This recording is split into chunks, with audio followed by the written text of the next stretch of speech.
recently I took a little poll on social media about recipes. Remember the things we had when we were growing up? Tuna casserole, meatloaf, goulash. Where have all those things gone? Swiss steak, Salisbury steak. We don't have any of those things anymore, or we don't serve any of those things anymore. And some of them actually were quite tasty, right? Food, like anything, goes in and out of style. It's just like your clothing, your haircut, your decor. It comes in and out of favor. Growing up, Brussels sprouts and kale were like a punishment to me. Now they're all the rage. I took a lot of suggestions. I got a lot of suggestions from friends, and I've come up with a little series, 5-part series. This is the first part of my 5-part series, and I'm going to make something that I had a lot growing up, but I've added a little additional twist to make it pretty spectacular. It's meatloaf, right? We all had meatloaf growing up. What I'm going to make tonight is meatloaf cupcakes with a mashed potato icing. I'm going to serve it with a cornbread, Spoonable cornbread, and with a broiled tomato on the side for some color and nutrition. Thanks. I think you're going to like it. Here are my ingredients. I'm going to use a meatloaf mix, which is veal, pork, and beef, panko breadcrumbs, Worcestershire sauce, French's dried onions, and some ketchup and Lipton onion soup mix. For my broiled tomato, I'm just going to use some olive oil and some Parmesan cheese. You can use Romano as well. It's a little saltier and a little more pungent. It's actually made from sheep's milk and not cow's milk, but it's delicious. Here are my ingredients for my cornbread. I use sour cream, cream corn, frozen corn, Jiffy cornbread mix, that's really a staple around here, butter and an egg, and I'll whip it all up and mix it together. I don't make it according to the directions on the box. I've kind of come up with my own little concoction for spoon bread. I also add some cheese and butter when I'm finishing up at the end. It's really low calorie, right? From the sounds of it, it's delicious. I use mashed potatoes from Bob Evans. I've stopped peeling potatoes. As soon as Bob came out with these potatoes, I gave up peeling and making my own potatoes, mashed potatoes anyway. I use half and half after I prepare the potatoes, and I spice them up with some. Okay, I'm going to get started. I have my meatloaf mix, which is pork, veal, and ground beef. First, I'm going to add my egg.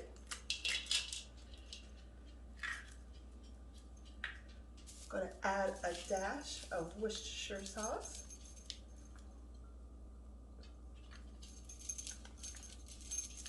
I'm going to add my Lipton onion soup mix. By all means, you can add your own spices, onion, garlic, basil, whatever you like, but I find this to be a lot easier. This is something that I add to make mine unique. I take the French's onion rings,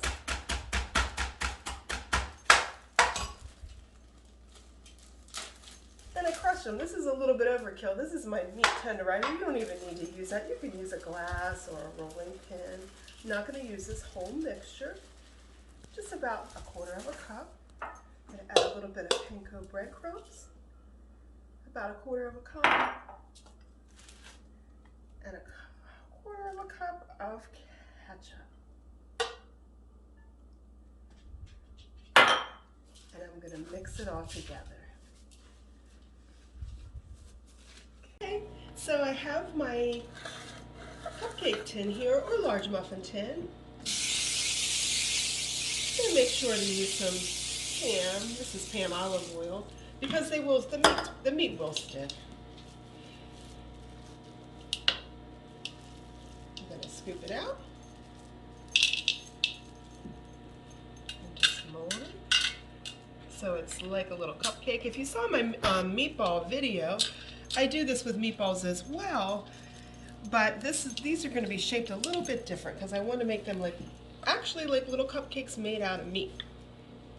They're going to have that little edge on the top, so I can icing them with the mashed potatoes. So I'm just molding it around a little bit.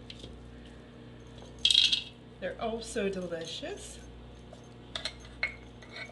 It's not going to be enough to fill up the whole tin, but you certainly can double the recipe and fill up the whole tin.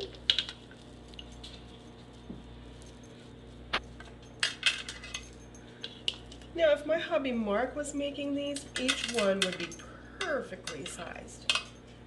But I'm not as precise as him with those sort of details. That's right. He's filming me, so I knew he was going to add that. This one's a little bit smaller, so I'm going to take some from all of these. But you get the general idea. You're going to make a little lip so it's like a little cupcake. And then we have our oven preheated to 400. And I'm going to go ahead, once I'm finished shaping these, and put them in the oven. Now I'm going to make the mashed potato icing. I use Bob Evans. You can make homemade mashed potatoes, of course, but ever since Bob came out, I've given up peeling potatoes totally. So I've made these according to the microwave recipe, 5 minutes. I'm adding them to my bowl. And add a little tiny bit of half and half. Half and half is milk, equal parts milk and equal parts cream. Just want to make them a little creamier. I'm sure everyone knows, but they're measurements on your butter, right? How cool is that? I'm going to use 2 tablespoons of butter. That's about an inch. Mark says it's about an inch. He's filming me today. I'm going to add that. And this is a secret that I love that really makes things so delicious. I'm going to put some chive and onion cream cheese in my mashed potatoes to make the icing extra creamy and extra tasty. You can use jalapeno, but I like this particular one because a lot of people don't like the heat of jalapeno. And I have the onion soup and the onion flavor in my meatloaf, so this really complements it. And I'm going to go ahead and whip this all together till it's nice and creamy. And the consistency is going to be absolutely perfect to top my meatloaf, which is in the oven already cooking. I'm going to add this when it's halfway cooked. See how creamy it is? And fluffy. It looks marvelous. You can actually use your mixer and it'll really fluff it up. I used to have one of those standing mixers. Actually, I had 2 of them, but I found them to be so cumbersome and took up too much room. So now I use a little hand mixer, but I'm not going to get it out right now. I'm just going to do it with my spoon. And I'm going to set this aside while my meatloaf is baking. Okay, now I'm going to move on to my spoon cornbread. Really delicious. Almost so good it's like dessert. It's the best of the best of the best. I'm going to start with my Jiffy cornbread mix. I think we all grew up with this. We didn't have it so much because my mom was Italian, but Mark said that his mom always had this on hand. So I'm going to start with that. I don't make it according to the recipe on the box, because again, I'm making like a spoon bread, which is a little different. I'm going to add my egg. I'm going to add a whole can of cream corn. Then I'm going to add a cup of frozen corn. And mix that together a while, so it's evenly mixed. Have the egg mixed in. Mix it all the way through. Cheese is good. Mark's here filming me and eating my ingredients. It's okay though, because I don't pay him. I'm going to add in some sour cream. A great big serving spoonful.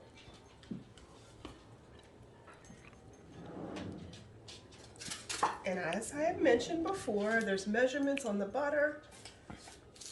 For now, I'm going to just put 2 tablespoons of softened butter in. About another inch. And I'm going to mix this all up till it's mixed evenly. And I'm going to add it to my 400-degree oven.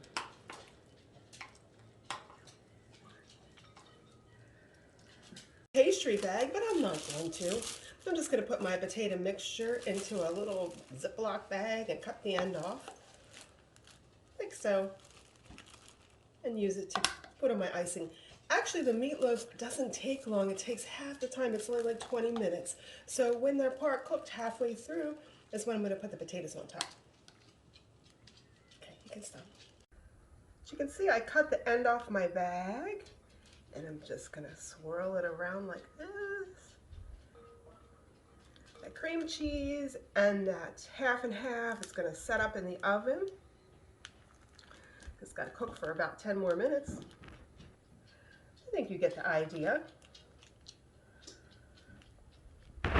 Really easy. And really makes a cute presentation. It is not your mama's meatloaf and mashed potatoes for sure. Not that there was anything wrong with hers, but we're bringing it up to the 21st century. It's better. Grandma ain't got nothing on this. Okay, that's good. Now I'm going to make my broiled tomato. This is the easiest part. As you can see, I've cut the top off. I have a little bit of a firm tomato. Tomatoes aren't in season right now, so it's not really a problem finding a firm one, but I got a firm one here. The reason I'm broiling it is because they're not in season, and so I want to give it some taste. And when you caramelize it, when you heat up tomatoes, the flavor really comes out. As you can see, I've sliced horizontally and vertically, and I don't cut all the way through. I just cut kind of halfway down, both ways, vertically and horizontally. So when it heats up, it looks like a flower. I spray it with olive oil, and then I'm going to top it with. So here is my spoon bread. I baked it at 400 for about 40 minutes. I'm taking it out. I'm going to add the rest of my butter, a half a stick, and then I'm going to add a cup of cheese and put it in for 15 more minutes.